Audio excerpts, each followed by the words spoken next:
I think you underestimate how stylish I am. Severe porn collection. Severe wasn't severe. I'm literally cool. married to an in-betweener.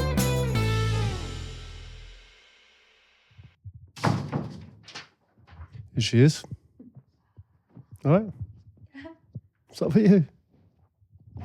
I'm just laughing at what's with the Head and Shoulders?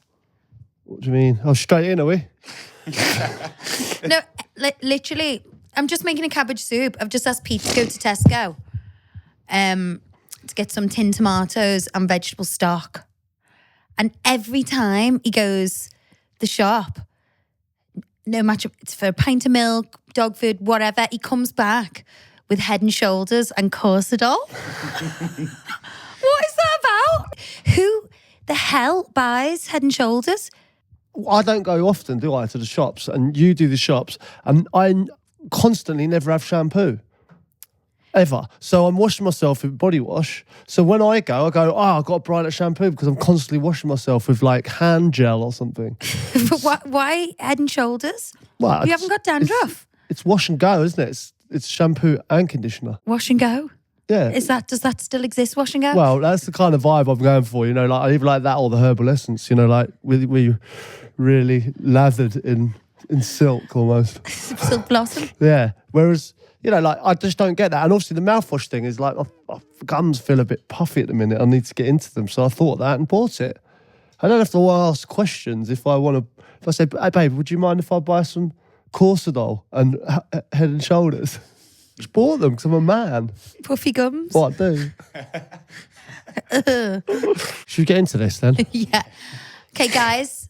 Welcome back to the Therapy Crouch with me, Abby Clancy, and Peter Crouch, my hubby. How's the week been? What have we been up to? Well, he's been on a golf trip for 4 days. And then I've been with all the kids, doing everything on my own because my mum hasn't been too well. She had tonsillitis, conveniently. I don't mind him going on the boys' trips, but what I do mind... You say that, but that's all I've heard is grief from it. Like you say you don't mind, you go, you have a good time. You don't really mean it. If you meant that, you'd go, did you have a nice time? I did say you had a good time, but what really annoys me is you're like I've got one rule, and that's just call before you go to bed. I don't care what time it is. Just call before you go to bed. And he's calling me at like 4 a.m. every night. So this like... But I did call. Yeah, but then he comes home and is snoring his head off by 8. And then I get boring, Pete. You know, if we go away for like a weekend together, people will be like, oh, I'm not gonna drink today. It's gonna go really healthy and go to the gym and read my book. And then he's like raving on a golf trip till 4 a.m. If you'd have seen us, we wasn't raving. I'll tell you that right now. We're drinking, playing golf, we continue to drink, go for dinner, and then we drink more. Pete, you were calling me at 3 a.m. doing shots with my dad. And singing Kings of Leon down the phone. Like, I was like, what is going on? And you've literally been like the Walking Dead for 3 days, really annoying me. Got to recover, you know. But me and you have fun as well. Like, it's not as if, you know, I do that and then come home and be boring all the time. I've just got to be boring for the first couple of days, obviously. And I apologise for that, but I'll be back. Good. Stronger. No, it's we went on a little date last night, went to the cinema. We watched a nice little rom-com. It was funny, wasn't it? Because we weren't speaking. And we went to the cinema and proceeded to not speak. And then there was lots of little bits that come up in the film where they hated each other, didn't they? And then I just felt the little, like, something happened. She was saying stuff about the man, like saying how shit he was. And then I was just going... I could see those eyes at me like that. And I thought, I'm just going to be the bigger person. I'm just going to look forward. I'm not going to say a word. I'm just going to watch the film. Enjoy your slush. After like 5 seconds, like, he said something about her, and I went... No, because I was annoyed that he'd just come home and was just being a zombie. And I feel like, you know, there's a little bit of you that wants to punish me for not being here and having fun. Pete, I made a conscious effort not to call you and complain about the kids and all of that stuff. Because the kids were so good, even though it was hard, obviously, on my own. It's fine. I did want you to have a good time. So I made a conscious effort not to go, hey, the kids doing this. Da, da, da, da. Yeah, and I appreciate that. Did you notice I, that? I did notice that, yeah. Good. Well, I just thought there'd be a bit more of a, because it's not often that you're away from me for that long. I thought it was literally going to be like running down the driveway moment. It wasn't like that. I told you I missed you every single day. Like I really did. I did miss you, and I mean that. I felt it was too long. I like being around you. But I'm home now, and we talk about moving in. So our moving in story isn't, because I obviously lived with my mum before I moved in with Pete, and I just had this vision or this expectation, if you like, of when a guy asks you to move in with him, it's going to be some, big romantic gesture. And I remember Pete going to work one day, and we were actually staying in his flat at the time, and he just texted me saying, you may as well move in. I didn't realise that. It was just a natural transition, and it was just, for me, it was a transaction. It was just, you're here. Transaction? No, you know what I mean? It was a transition where you just that it just happens, I didn't realise I should have done something romantic. It was a romantic thing to do. But I just texted her and said, you might as well move in. I thought it was... And I was so upset. You could have done that little key in a box, with a little ribbon and a heart on it. Didn't think of that at all. Key to my door and because you've got the key to my heart, all of that shit. Yeah. And you didn't do it. But that goes back to what we were saying about women being better girlfriends for women, because they would think of that, mate. That didn't cross my mind. I was on the way to training. It just suddenly dawned on me. Everything's there and I really get on with her. You might as well move in. And so I just thought of it and text you. But the words "may as well," that's kind of half-hearted. It's awful, It's neither here nor there, is it? You may as well. It's like, do you want me to come? Oh, you may as well. Yeah. It's like... shit, isn't it? Yeah, but no. Sorry. I apologise for that, because I should have been more romantic in that situation. That was poor from me. I was naive. Because you were a virgin. I was a naive young virgin. Before we got to the moving in stage, before that, was there a lot of sneaking around? Because obviously you were still living at home, Abby. Were you having to sneak Pete in after hours? There was a lot of sneaking around because I was just embarrassed. Embarrassed. That's great. Great news. No, I mean... I was just really embarrassed of him.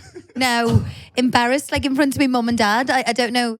Maybe it's just me. I'm a bit not prude, but a bit shy when it comes to telling your mum and dad about relationships or whatever. But because Pete had his own place, I used to stay there a lot, so there was kind of no need for him to come and stay in our house with my 3 brothers and sister and, a busy house. So it was nice that you had your own place. Yeah. Some of our best memories are from that flat, really. Yeah, and like you say, this moving in scenario, obviously, I didn't broach it the correct way. But then once we did move in together, there was no issues whatsoever. Lots of people have, oh my God, this pisses me. There was none of that at all, I didn't think. From your side as well? No. No, it was good. It was we slipped in pretty nicely, and I liked having you around, and some of our best memories of our entire relationship have been in that flat I had. Yeah. We just get after training, we just put a little load of cushions on the floor and watch a series or something. And we used to make a big bed on the floor next to the fire in front of the telly and just watch Sopranos from start to finish. Now we can't even watch an advert without getting interrupted by all our kids. Yeah, it was good times. Yeah, it was great times. And that whole I used to go to work, I used to get all the house lovely, do a food shop, and we used to spend time making lovely dinners and following recipes and open a bottle of wine and chatting. And now it's Pete's lucky if he gets a scrap of a fish finger. I'm joking. Yeah. But there's so many distractions now, with all the kids, and it's the busiest time, picking them up from school, homework, meal time, cleaning up, bath time, bed, isn't it? It was kind of a ritual we had where we'd make these lovely meals, even let's just go for a walk. It's dinners were Ab would often make the dinner, and I'd just be in there, and I'd just be helping and chatting, you see on pass the salt, babe. when you see on, I've got you. when you see on the movies, you're just having a little glass of wine, and just sitting on the worktop eating a little carrot that I've just peeled. And now I'm hiding in the other room, away from people, trying to have a packet of crisps. Literally. I do that as well. That's the thing, in the house now, I don't know how this became a thing, but making like 5 different meals a night to like cater for everyone's needs, like drives me insane. And it's so disheartening. So if I'll make like a fish pie or a shepherd's pie or roast The dinner, kids don't eat it. and you're hours making it. Or a cabbage soup. Well, they actually like the cabbage soup. Hey, that was lovely. I have to say. I am a good soup maker, aren't I? Yeah. And it was nice for me, coming back like in those times, coming back from training and sort of like having, the curtains open, like, fresh bedding on and some flowers in the corner. It's a nice thing when you've been living on your own for so long to like have a woman's touch. When I moved in, like I got all my stuff from my mum's, and then I was like, I really want a kitten. I literally scoured the whole of Liverpool for kittens, and I found a pet shop. They used to sell kittens then in pet shops, and there was these 2 little kittens there, but one of them was sold, and I was like, oh please let me have the 2 of them. So I think I paid like extra for the 2. I came home with these 2 little kittens in the box. We've still got them now. They're 16. They're still here. Like they're floating about now. 16 years later, they're still. Was you aware that Abby was coming as a package deal? No, this is my huge issue with her. With her? Like it's just too many times. Like dogs, we've had cats, we've had horses, we've had goats, Lambs. lambs. I remember what she called me once on the phone, and I could hear the kids, and then I heard. Meh. I was like, "Where are you?" And she was like, "I thought I'm in the car." I said, "Well, I just heard a goat." Peter to lamb. Or whatever it was. It's the same thing. We'll get goat or whatever. It's one of those ones anyway. And it was in the car, and I was like, what the hell are you doing? She's like, I've got 2 lambs. And I couldn't believe it. I had 2. Got 4 kids, a dog and 2 lambs. I had 2 babies in the car seats, and the other 2 were in the car, and then I had 2 baby lambs in the boot. Mad. Thankfully, she saw sense, but that was ridiculous, wasn't it? No, well, I hand reared them until they were orphan lambs. So I hand reared them till they had to be released back into the wild. Before you sent them to live on a farm. Before I sent them to the meat factory. But there must be things that I do that annoy you around the house now. There are things, but they're not big enough to, I've got friends who like don't even want their husbands to breathe. The sound of their breath, breathing. They literally want to kill them. Do you know what I mean? Like, he's winding me up so much. What's he doing? Breathing. Yeah. If you've got like one of those kind of heavy breathers, I know, and that is I've got annoying. one of them. Yeah, but like to be fair, I do. Like, my nose doesn't work particularly well, but it doesn't piss you off that much, does it? No, I just give. So if we're watching like Netflix in bed or something, and then I just start in. I just give him a nudge and he wakes up. That's nice, isn't it? So if I'm drifting off into a peaceful sleep, she'll just nudge me and wake me straight up. Yeah, but I want to go That's not nice sleep for me, first. is it? Yeah, but that's the thing, isn't it? Like you wake me up until like 4 or 5 times until you're asleep, and then I can go to sleep. Yeah, because I can't sleep with your breathing. That is not. So fair. I have to go asleep first. That's not fair, though, is it? What about when I buy things for the house? Do you remember when I bought the pear picture when we lived in Weybridge? Well, yeah, we obviously, it's quite a weird thing going out with a footballer or being married to a footballer, because it's such a transient period and we're up and down the country. So when we got our first house that we owned, which actually you picked, I don't even know I allowed that to happen. How did that even happen? It was when I had balls then.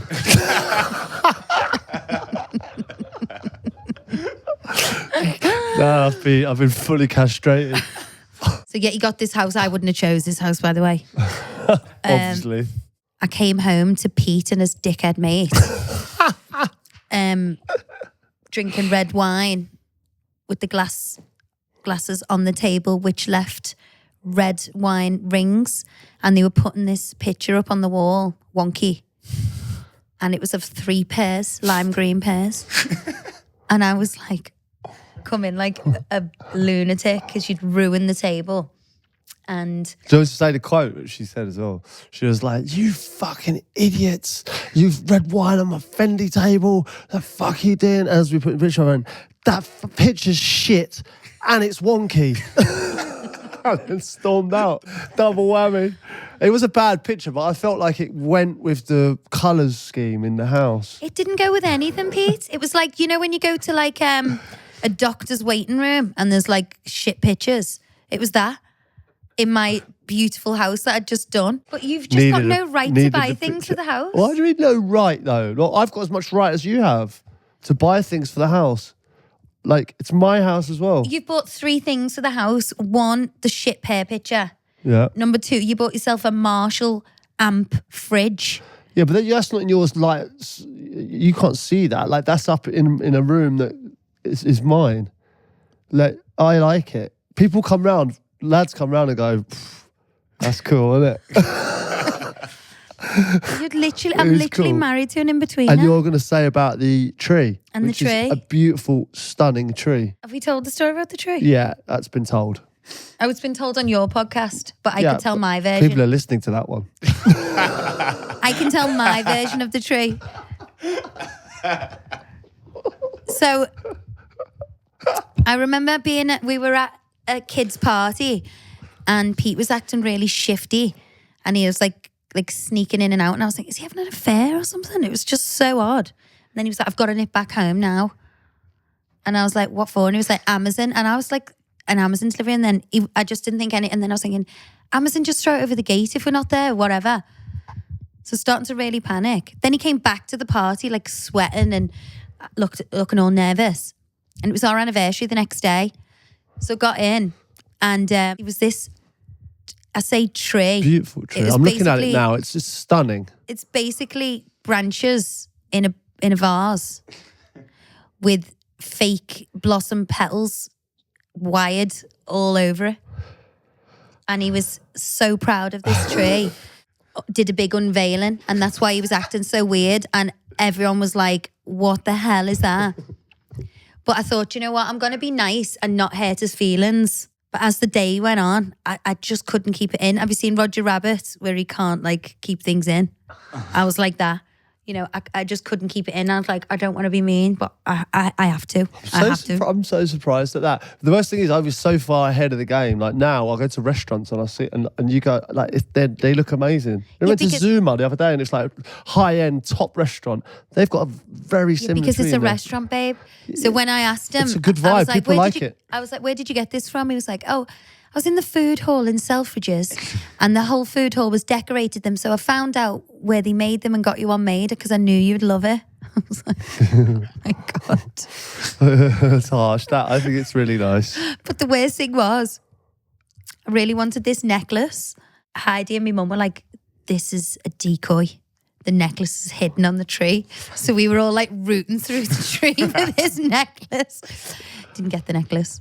Bearing in mind, like I buy a couple of things, right? Got absolutely killed for them, right? But just for instance, in this room, that horse over there. If I'd have bought that, if I'd have said to you that there's one there as well. Like let me show you.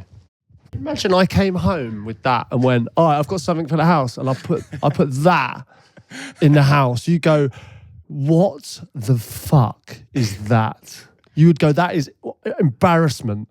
Like, but I just go, there's a horse and walk out. So do you think that's an embarrassment? I think it's a complete, if you take that out, if you put that in context, actually, as a thing you've bought, you go, nonsense. Like if I bought that, you would go, that is not going in my house. You would never guess what, he's bought a horse. I could go to my pub and my mates go, went in the lounge the other day and there's 2 horses in there. Can you believe that? They'd go, you mad? 2 horses? I go, yeah, I was there. Two wooden horses. I've got 4 horses. Yeah, that's what I mean. But like, that's what I'm saying. Like, But why like is horses. it? Well, I like trees. It's because you look like a bloody tree. You look like a horse.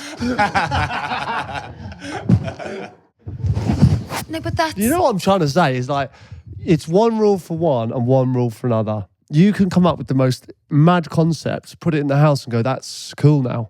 And I have to go, okay.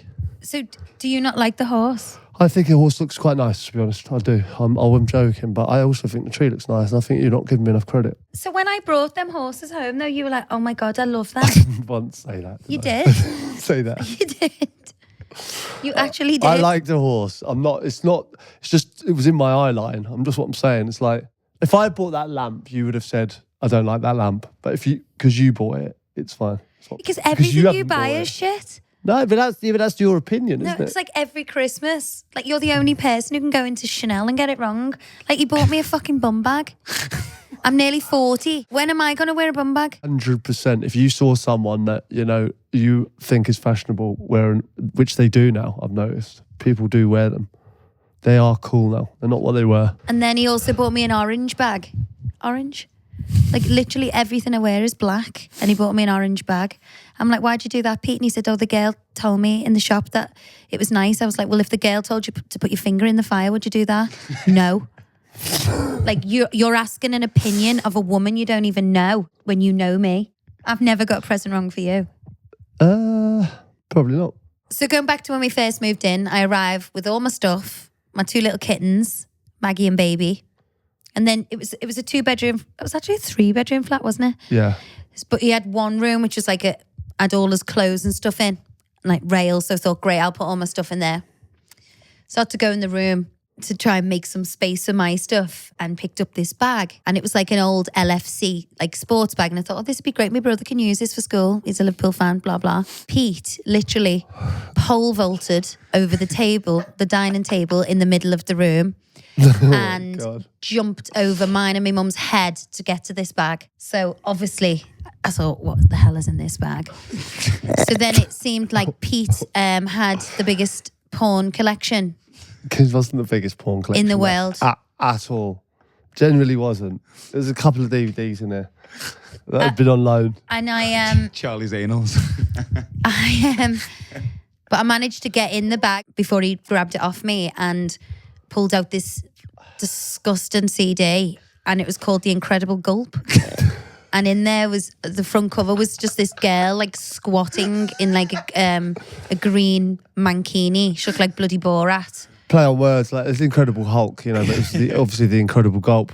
But these things getting passed around, it's a different time now. Don't you think it's weird that men are passing DVDs round to each other knowing what they're all doing when they're watching them? So you could have some like residue on your hand when you put it back in the container to give it to someone else. Yeah, but it's disgusting different. and unhygienic. It's all different. Things have changed, haven't they? But that's where we were. So you don't watch it anymore? No. I'm happily married now. Vile. Absolutely disgusting. So there was 2 things that disgusted me then, and I was actually Disgusted. I was actually questioning myself. Was I doing this right thing? I was thinking, am I actually moving in with a serial killer? With like a severe porn collection. Severe wasn't severe. Severe porn stash. And then there was this other thing, like this little like plastic box with like all hair in. And I was like, no, what the hell is this? It's like he's actually murdering people and locking them in this room. And it was Pete's invention that he actually thinks should go on the Dragon's Den. What did you call it? The squat box. I can't even say this out loud. It was basically a plastic storage box that he used to I like. think we're going too far, yeah. He used to like. Shave my balls. Let's not be around the bush here, literally. These days people need to manscape, so I thought it was hygienic to do it over a box rather than the toilet or the shower, or it's not a nice thing, is it, wherever you do it, but obviously the hairs on the cold light day are not ideal. Envisioning what position you must have been in whilst doing that just blows my mind. It's basically the same position as the woman on The Incredible Gulp was doing on the front cover. It literally is the same squat. It's basically slut dropping over this box. Slut dropping, yeah. The squat box is not. It's not. It's a private thing. It's something that that shouldn't be shared. It's a private thing. How long did the squat box last? Oh, it instantly got thrown in the bin. Yeah, it's gone. But people don't teach you this stuff. Do you know what I mean? It's trials and tribulations, isn't it? You've got to go through it. That's actually so true. Go through these things as a man. No one says to you, right, this is what you've got to do. If you want to get rid of all those pubes, you've got to do this. No one tells you. You've just got to go along with what you think's right. And at that time, I thought the squat box was the correct manner. And I now realise that it wasn't. Looking back, still to this day, 16 years ago, they were the best times. You know, it was so exciting living together. And I don't know, I felt like I was a real adult in a real relationship. Do you know what I mean? We were literally playing like man and wife from the day we moved in together. Yeah. And it was incredible, but it's so temporary, isn't it? Like life as a footballer, where you live. Yeah, so literally I went to work. I said bye to Ab, give her a kiss, went to work, and I was a Tottenham player, and didn't come back. I went straight to Stoke, and I just called her and said, do we now live in Stoke? So literally overnight, I had to find another house to rent. Pete would be in the hotel. I'd pack up the whole house and then move to another house all on my own. Me, my mum and Jackie used to do it, didn't we? And he'd literally come home from training to another house with all our furniture. Like, he'd literally never moved. And that is the God's honest truth. I would do everything. I think I sort of knew that period of my career wasn't long, but it was mad. It was really tough. And like, you were amazing with that. Like, lots of wives wouldn't have that, you know. Like, I didn't even really, I mean, it was that quick. It just happened. And I said, there's a possibility of this happening. And then it did. And then she was just amazing. She was just like, right, okay, no worries. And just, we moved. It was exciting because I love my houses and I love doing interior stuff and I love making a house a home. So obviously for me, that transition and packing everything up and moving, I loved it. We used to have Quite Steve, enjoyed the it. driver, didn't we? Steve used to He'd get the big van and we'd get all the boxes in and then we'd all unpack the other end. It was amazing.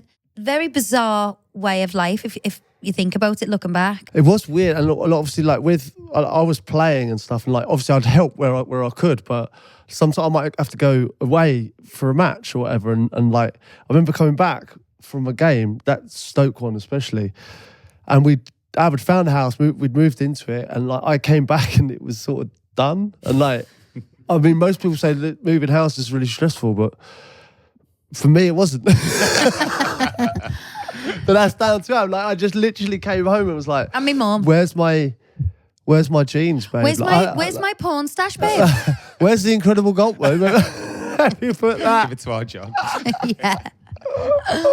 You know, like when we're choosing houses, right? Obviously, you're in charge of that really, because I want you to be happy. Like, if I go to training, especially when we're in places that are quite alien to us, you know, I want you to be comfortable where you are in your surroundings. So you have to love it.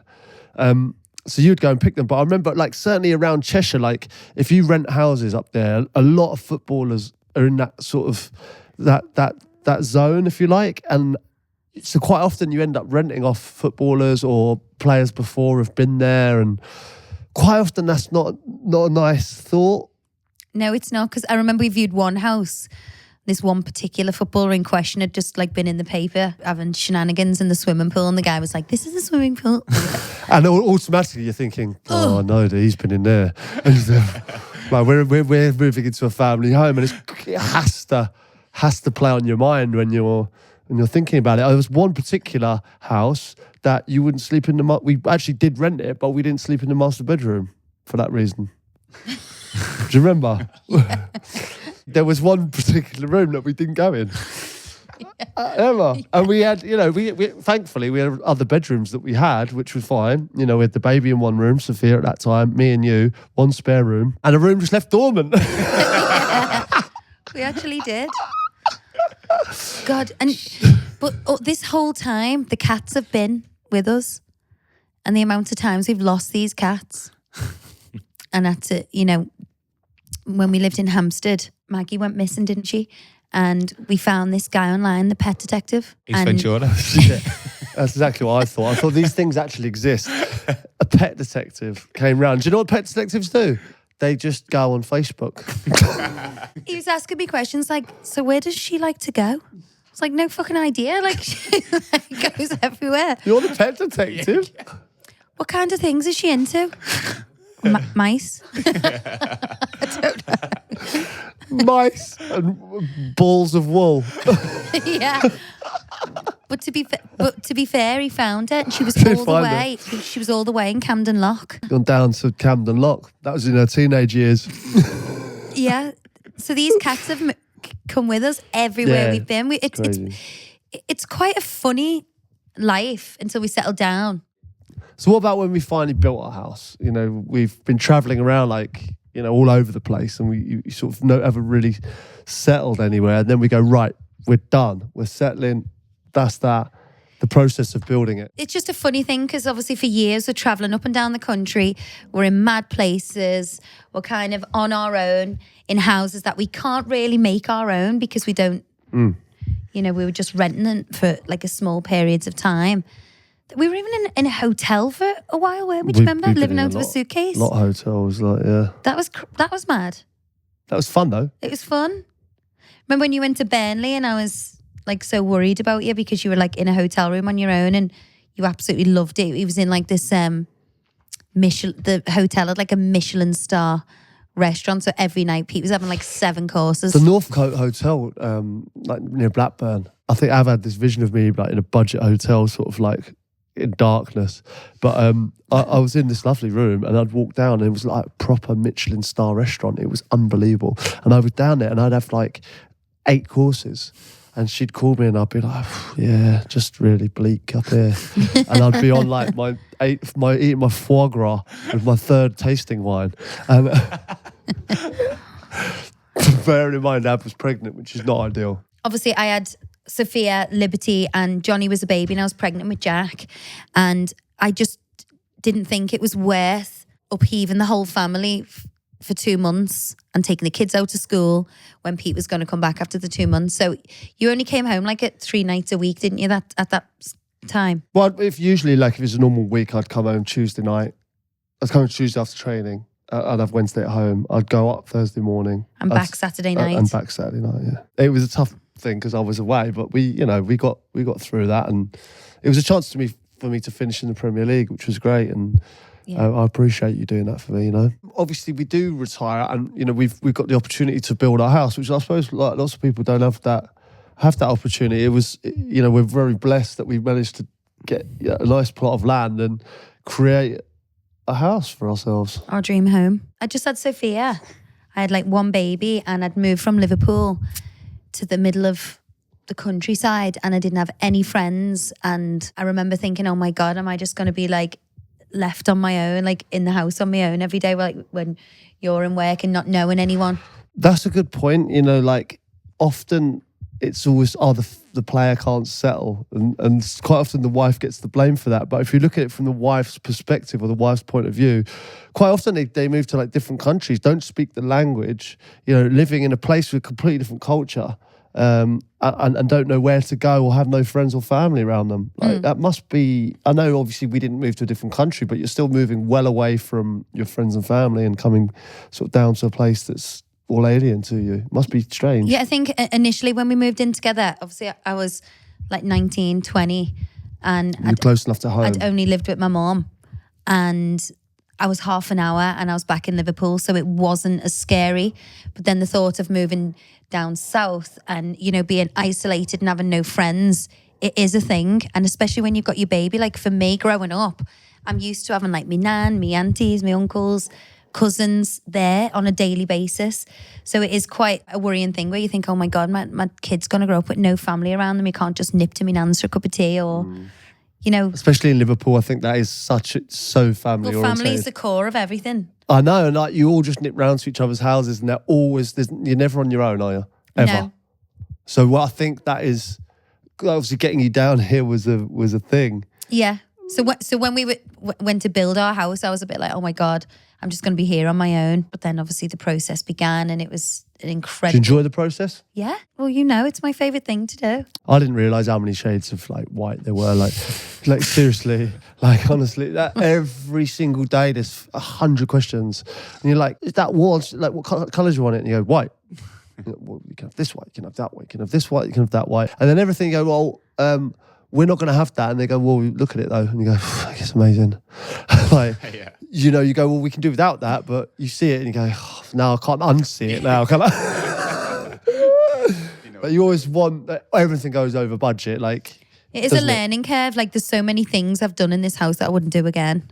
I think you have to live in a place to know. And we only had 1 child at the time. Yeah. And the frustrating thing was when we did a kitchen, right? We built this house from scratch. You do a kitchen and then obviously you realise you've done it wrong and you're knocking down walls. No, it's not that we did it wrong. It's like our family grew. But you're basically knocking down walls that you've paid to put up. So I paid to put it up, knock it down, paid for that, and then put a different one up. It's highly frustrating. And who took the lead? Who was the project manager? Was it more Abby project or? Who do you think took the lead? We were quite equal.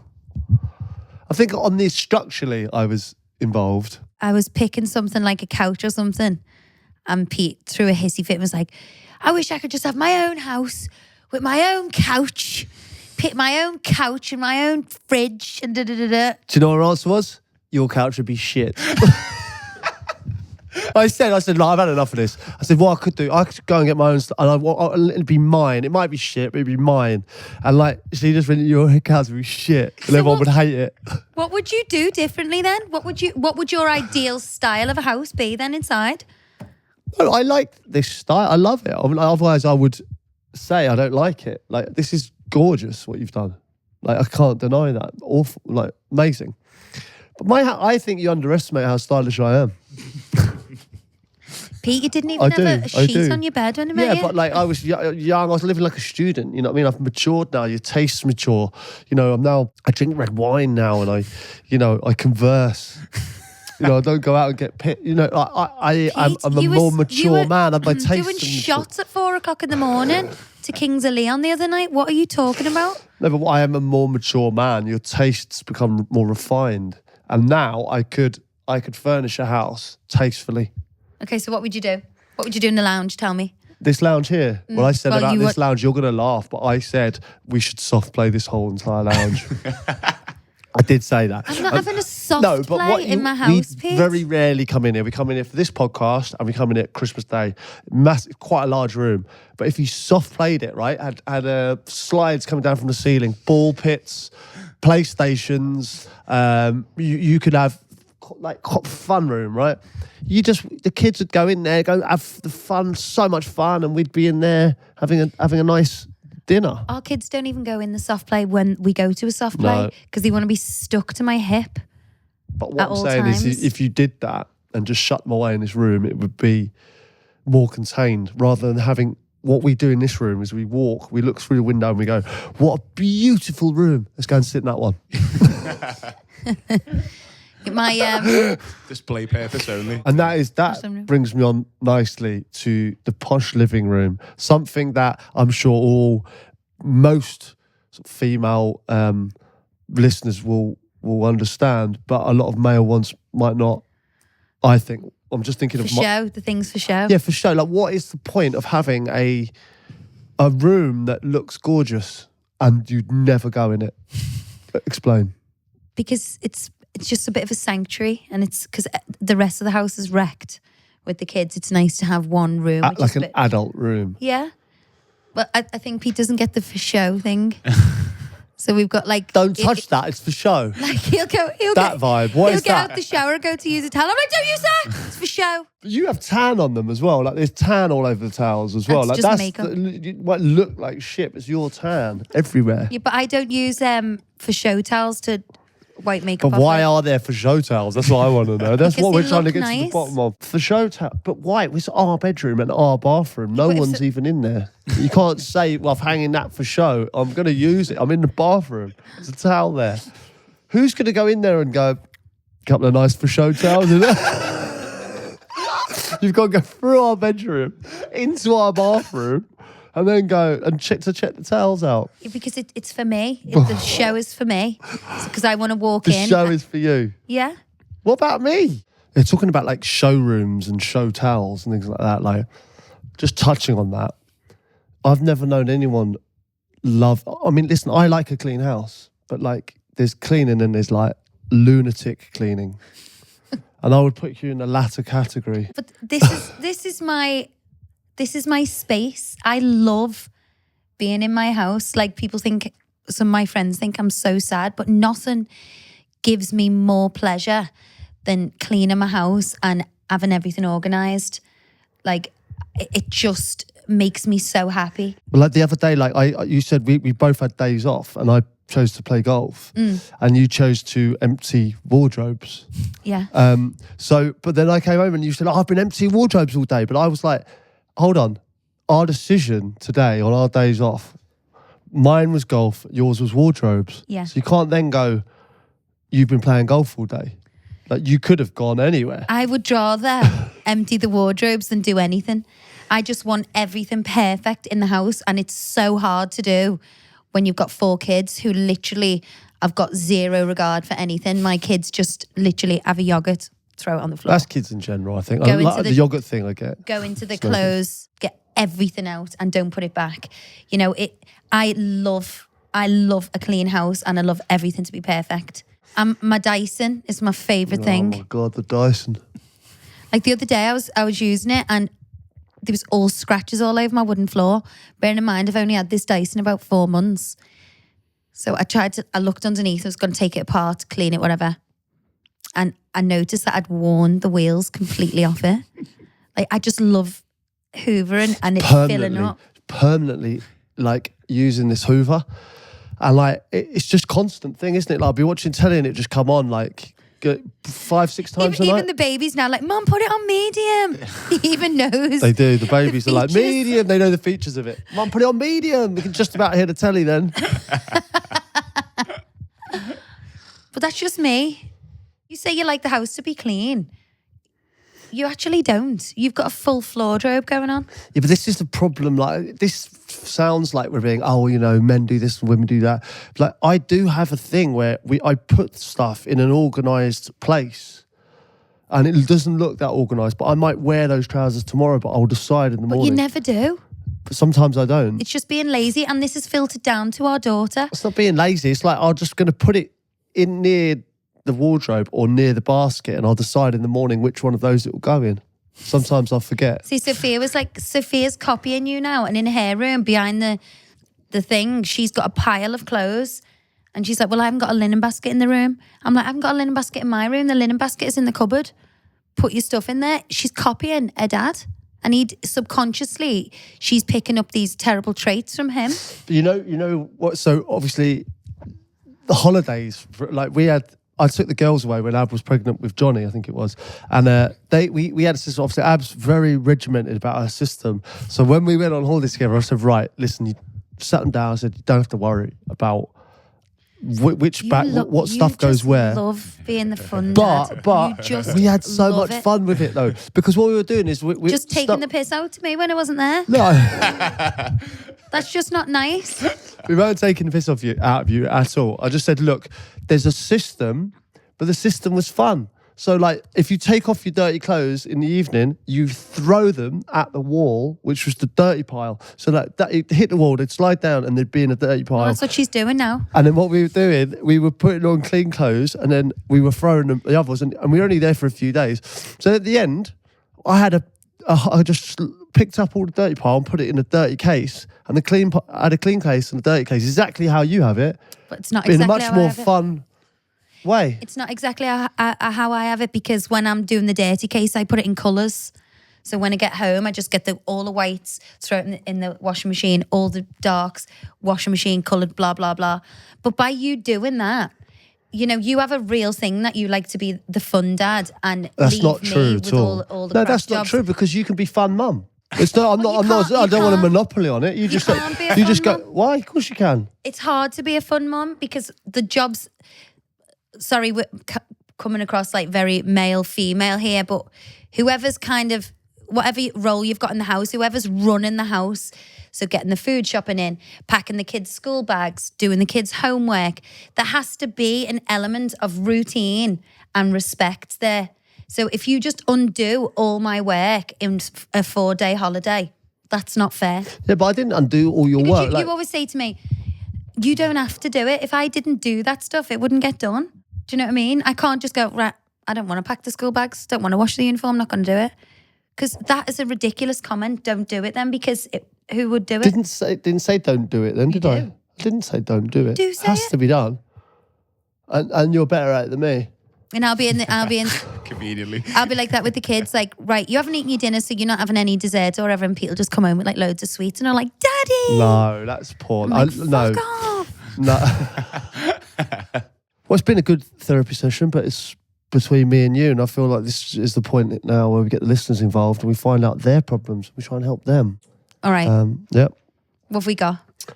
And the first message says, "Hey guys, me and my boyfriend of 2 years recently decided to take the next step in our relationship and move in together.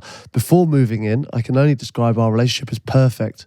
We would normally stay at each other's houses 2 or 3 times a week, cook each other meals, enjoy nice wines, and it was just perfect. However, now that we are living together, it feels completely different. Some of his habits are simply unbearable. Oh God, I can relate, sister.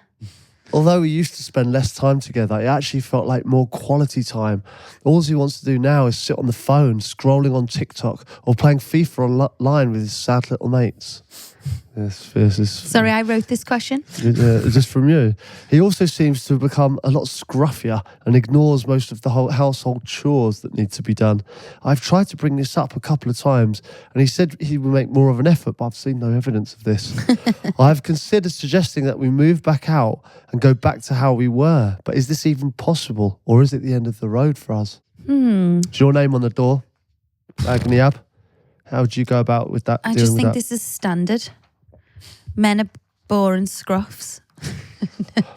Boring scruffs is the shout. No, Is that what you're going to say? Is that your advice?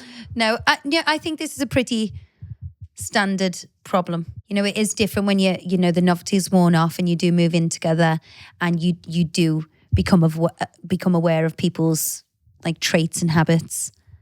I think it's a bit give and take, isn't it? Like, I think he's moved in and, I think when she stays round, he's probably making more of an effort than he would do if she wasn't round. Yeah, because he's probably, let's make my bed before she comes round or tidy the kitchen or whatever. Exactly. But now she lives there, he's basically going, this is me. This is how I live. And he's relaxed completely. And she's not taking too kindly to that. Yeah, he just seems like he's relaxed too soon for me. Yeah, I think there is a little bit of give and take in it. I think, of course, you love FIFA and you might be a little bit scruffier than normal, but perhaps I think from the male side, perhaps play FIFA a little bit less and try and be a little bit less scruffy. Wise words. But, he's just gone straight into it. And I think if she has that discussion with him. The flip side of that, though, he obviously feels comfortable. He can be himself around her. But I think these bad habits you need to nip in the bud straight away, otherwise you're doomed. All right, so let me ask you this then. Is it possible for them to move back out, rewind the situation, or has it gone? I think it's gone. Oh my God. No, I don't think it's gone, but I think there's no point in going back. I don't think there's any point in going back. Nothing's going to be... Work on it while you're in the house. Yeah, together. work on it while you're in the house. They need to sit down like we've done today, get all the things, talk about things openly. And if you really love someone, you are willing to make them small sacrifices or changes to make things work. And she's not asking for a lot here. She's only asking to be less of a scruff and get off the bloody stupid FIFA. He shouldn't even be playing FIFA anyway, at his age. Yeah, well, I mean, I don't know if we've talked about this before, but the end of my gaming career was when Ab was locked out, and I was shooting 14-year-olds in my dungeon of a room because I had the earphones on. I didn't know, and she was outside for 2 hours. And when she did finally get in, she said, "You fucking loser," and I looked at myself and I did feel like a loser. Sitting in the dark, smelly pit of a room with headphones on, like having rounds playing with 10-year-olds. Call of Duty, yeah. I was telling a 10-year-old to get down whilst I frag someone out. What does frag mean? What does frag mean? Grenade. That was a low point. But anyway, stop being a scruffy, ignorant bastard, mate. Yeah. No, I think give it another go, work on it, and then if he doesn't change, fuck him off. This one's from Chloe from the Wirral. She says, "Hi Abby, I'm mortified. I went to my best friend's baby shower a while ago and won a giant vibrator in one of the party games. I'm quite honestly a shy girl and I've never even said the word sex in front of my parents. Because I still live at home with my mum and dad, I hid this somewhere and I thought it would never be found. I completely forgot about it." I think we know where this is going, Chloe. 6 months later, I had a festival coming up and I was out shopping and I asked my dad to check my wardrobe to see if I still had my wellies from last festival season. When I got back to the house, in the welly. When I got back to the house, the wellies were placed on the bed with the vibrator still inside them. The dildo is unmissable and has still not been acknowledged. Please send help. Oh, that's awful. There's a simple way to rectify this. You just completely pretend it hasn't happened. Because the only way out of this is quite simply you do not talk about it ever. I think. Vibratorgate. Yeah, I mean, I hate that word, gate. Do you? How would you seriously bring that up to your dad? Your dad doesn't want you to bring it up. You don't want to bring it up. Let's leave it. I just think that's more. I'm mortified. I don't know why she's asking me what to say. Do I look like a vibrator user? You know, from a father's perspective, you know, I'm a father, and I wouldn't want to talk about it. It's like when you caught Sophia twerking in the mirror. Yeah. It's not good. There's some things no father should see. Sophia was like in her room. She's got like mirrored wardrobes all the way along, and she'd opened 2 doors so you could get like a 360, and was on all fours doing like a twerk. And Pete walked in. I just said we will not be having twerking in this household unless it's your mother.